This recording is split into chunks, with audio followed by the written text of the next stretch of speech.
this is another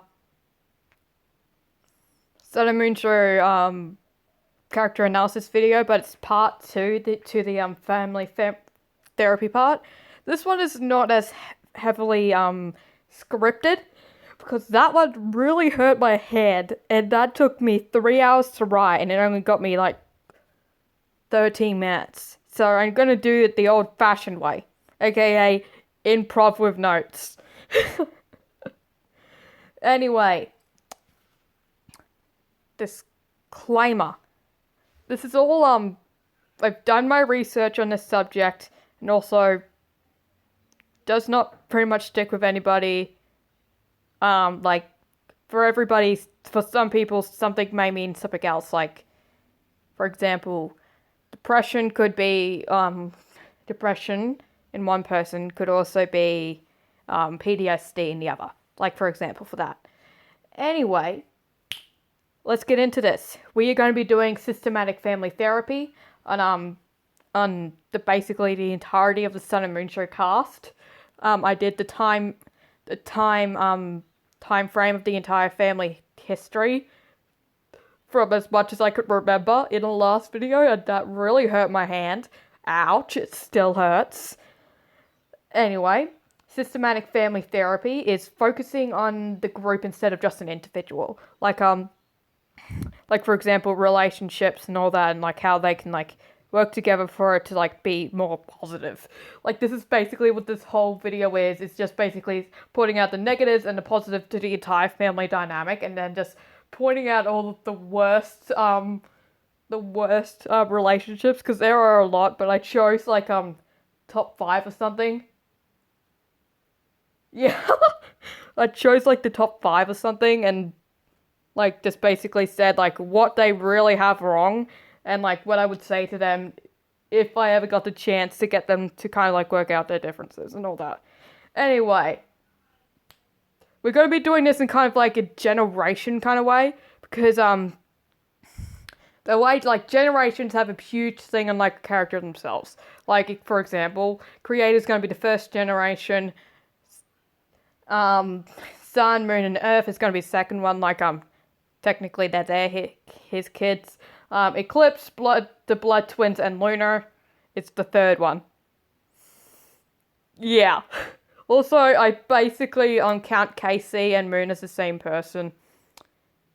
In my logic, that's what makes sense to me, okay? So, disclaimer with that.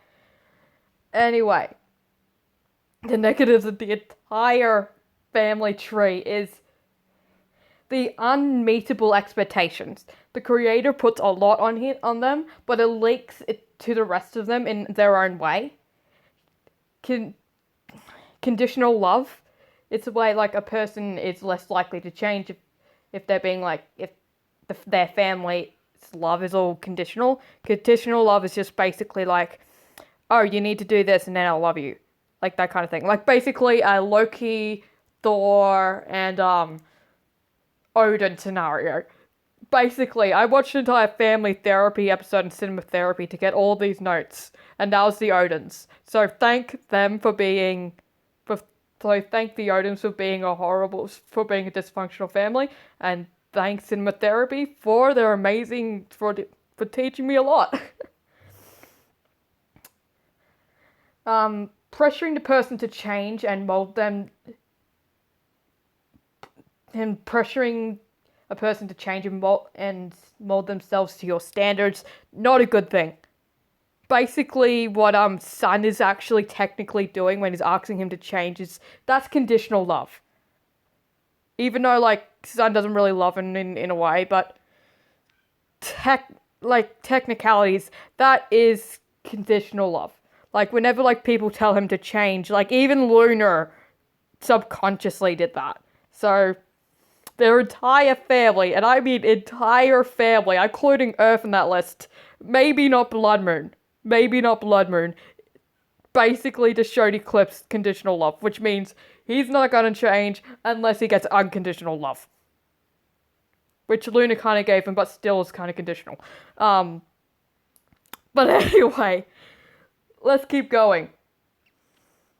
Let them change because they because they can, not because they have to. Again, exactly what an eclipse basically is.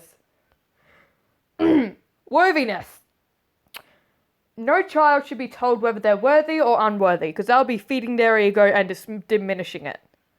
It's like basically with Thor and being worthy and unworthy with Mjolnir. I think that's how you pronounce it. I'm horrible at pronouncing things. And this is the big one. Family doesn't love family because they're good. Like, pretty much just excluding Blood Moon and Eclipse. Like, their entire family's just, like, Sun and Moon and Earth are just doing that because they're not good.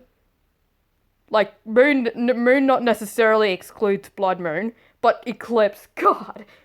Family, that's not what family is. This is what family is. Family is love because you are family. Full stop. Family is just love each other, like, period. This is the problem that we have. That problem. That I gotta dig into in the next video, but I still have a lot of stuff to go through, so I'm going to do that in the next video. Yes, there's going to be a part 3, because I have absolutely nothing to do. The positives. They stick together, but they also exclude family members that are considered unworthy. As I said, trust. They are very trusting with one another. It's a positive. And those are all the positives. And that's the entire family as a whole. Yep, there's not a lot. But you can understand this. Their family's dysfunctional, okay? I'm just saying that right out. Now let's get to the relationships. There are a lot of dysfunctional relationships, but I am doing the main dysfunctional ones, and you bet one of them is Eclipse and Lunar. But the one that ends up getting the top place may be a bit surprising. Anyway, Creator and Sun and Moon. Creator's love is conditional. What I would say to them if I gave them the chance, don't be so critical. Say that you love them every once in a while. Every now and again. And stop favoriting your children, because that is not going to help. Again, with the conditional love thing, they're not going to change if you make it conditional. So just, come on, Sun and Moon, do not make the Creator, like, subconsciously. If he tells you you're doing good, you have good self-esteem. But if he tells you you're bad, you'll believe it. Don't believe that. Don't believe it. Because that was only going to diminish your egos even more. And ego is not necessarily a bad thing, but it's not necessarily a good thing. But if it's too high, that's a narcissist. If it's too low, you're depressed. So you need a healthy in the middle, and these guys are really low. So we need you back to the healthy area. Sun and the Blood Twins. These ones are on here. That one's surprising. Sun's love is conditional, except for, like, Moon, Earth, and Lunar. Lunar was originally conditional until he, like, turned to the good side, and now it's, like, unconditional. But still a bit conditional, but it's enough to me for me to excuse. He does not care about the Blood Twins at all. If they changed, yeah, he would care about them. That's conditional love. I know we go over this over and over again, and just have to, like, explaining it. Sun has a temper. We all know that, and he was also suffering from intrusive thoughts when he killed them. The Blood Twins can be annoying, but technically they do have that whole, little sibling, but, like, middle child persona, so you kind of get it. What I would say to them, Sun, have some patience with them. You can't help being annoying. They have a classic middle child persona. Blood Twins. Listen to Sun and maybe take some ADHD pills. That's right, I diagnosed them with ADHD. Just with them being hyperactive. It's just, yeah. Eclipse and the Blood Twins. Basically the same with Sun and the Blood Twins, just excuse, yeah, just basically that. Eclipse and Lunar. This one is not the big one. Conditional love. Very conditional and abuse and all that, but yeah.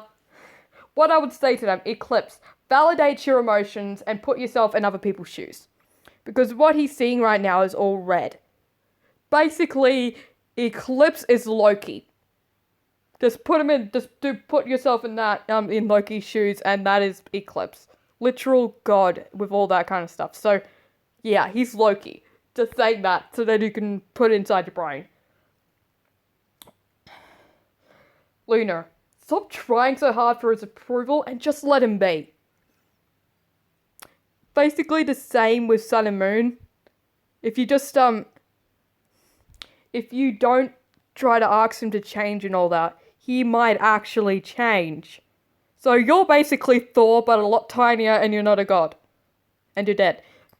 But you're maybe coming back tomorrow because there's no lore video today. So I'm keeping my fingers crossed, and I do not want Thriller. Please! Now it's for the big one. Who's ready for it? This is supposed to be a drum roll. That was a bad drum roll. The big one is Moon and Eclipse. There's a lot I can pick out for these two.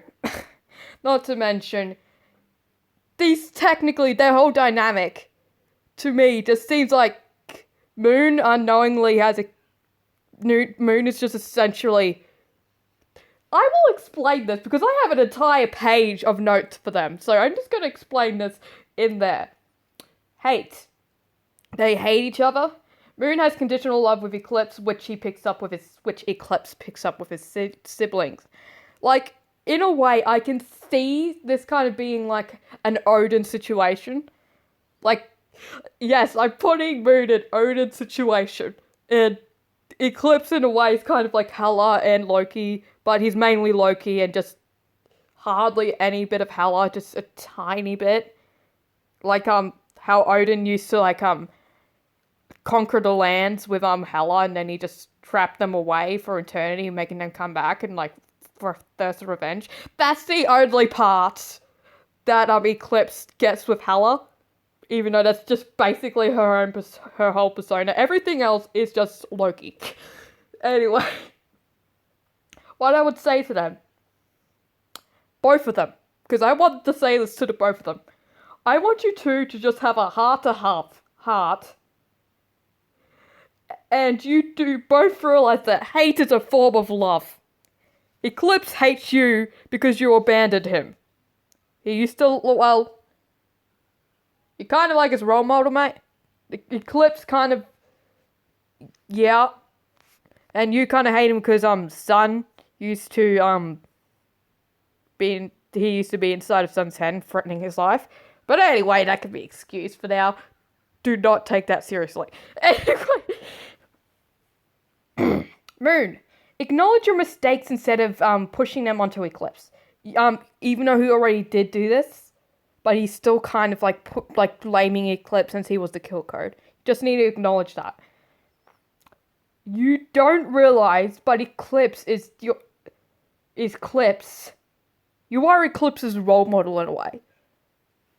Though he will not admit it. Or he's subconscious. Which we will get into now.